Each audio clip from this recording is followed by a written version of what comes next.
Graham Nolan, everybody. Graham Nolan.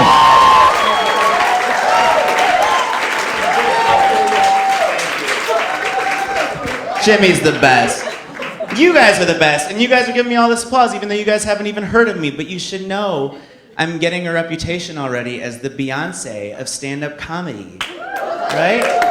Not because of talent, but because I hate sharing the stage with other people, and for the early part of my career, my mom made all my costumes. Seems like there's like a lot of relationship people out here. Anyone else in a relationship? Yeah? Okay, cool. All right. Me too. Mine is probably a little bit more exciting than yours because it's an open relationship. And let you in on a little secret. It's so open, I have no idea who my boyfriend is. I've never met him. I haven't been in a relationship for a really long time, but I remember what it's like to really love something and really hate it at the same time because I have autocorrect on my phone. And if we could be like adults here for a second, autocorrect, do we really think that I meant to write the word ducking in almost every text I've ever written? We think that I don't give a duck, or that I think Chris Christie is a ducking liar. Like, I know that one time you assumed I was ducking a police officer behind a dumpster, but that is not what happened. The truth is a little ducked up. I'm trying to be sexually adventurous, and I made a sex tape. It didn't turn out well. It turns out it's like super hard to get an angle with the camera when you're the only person there. And plus you could like barely see anything because it's so dark in the bathroom at that Starbucks. I have issues with like needing attention clearly, and I have a therapist for that very reason, and he calls me out on my shit. Like the other day he was like, "Graham, don't you realize you're a really manipulative person?" And I thought, like, how can I possibly respond to a question like that in a way that makes him fall in love with me? Such a typical like New York thing, right? Do I sound like a jaded New Yorker? Like, am I like such a Miranda, right? Like from Sex and the City, right? Because I've got like the cynicism and the bitterness and the haircut, right? Like, I wish I had the shoulders. Sex and the City has been gone for like a long time, but like it changed everything. Like if you go up to a beautiful blonde New York woman and you say, "You're a whore," she will smack you in the face for good reason. But if you go up to the same woman and say, "You're a Samantha," she says, "I'm buying brunch." It's weird how that works. That show changed, like, it changed things. Like, guys used to say really sexist stuff, like, there's two kinds of women in the world, women who want to fuck me and lesbians. And Sex and the City walked up on its well-manillowed heel and said, "I'm sorry, we're more complex than that. There's 4 kinds of women in the world. And we're all white, and we're all rich."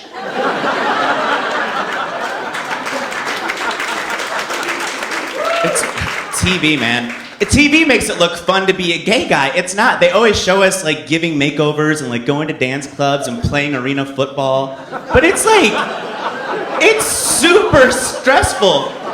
And that's on me because that's my choice. Like, being gay is a choice, right? Well, like picking chicken over steak at Chipotle. But like, one summer, I chose to be straight, but then I made the mistake of turning on the Olympics and I saw 2 things that made up my mind for me.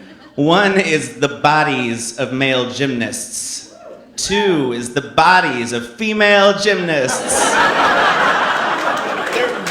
They're very similar and do different things for my parts.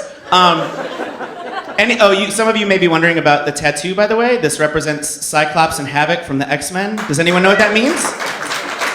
Okay, cool. And the rest of you lost your virginity before you graduated from college. That must have been fun. It sounded like super fun from the bottom bunk.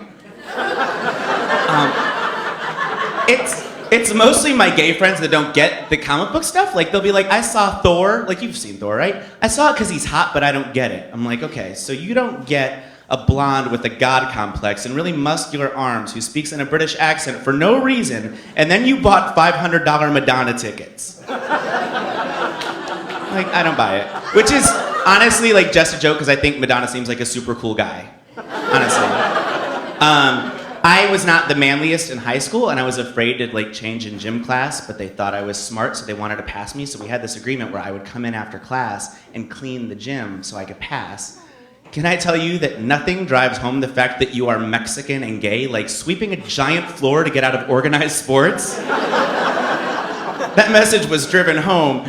I got into, get ready for a surprise, I got into theater instead. I know. And the pinnacle of that was like I directed a student play called Babies Having Babies, which was a cautionary tale about the dangers of teen pregnancy. And during the course of this, one of my stars got pregnant. And we all learned like a very serious lesson, which is that I am the greatest director of all time.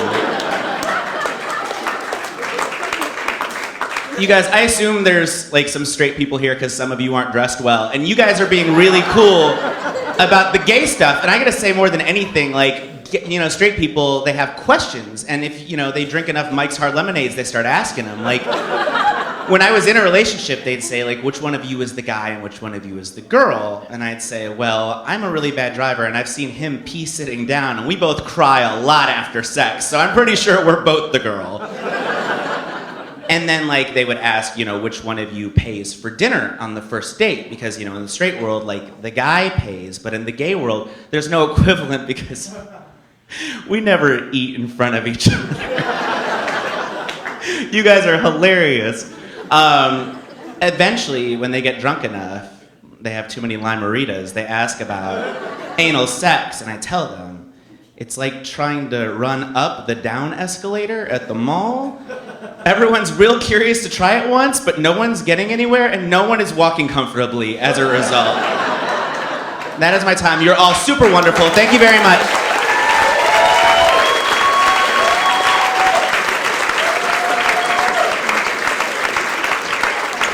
We're going for Graham Nolan, everybody. Graham Nolan. Funny stuff.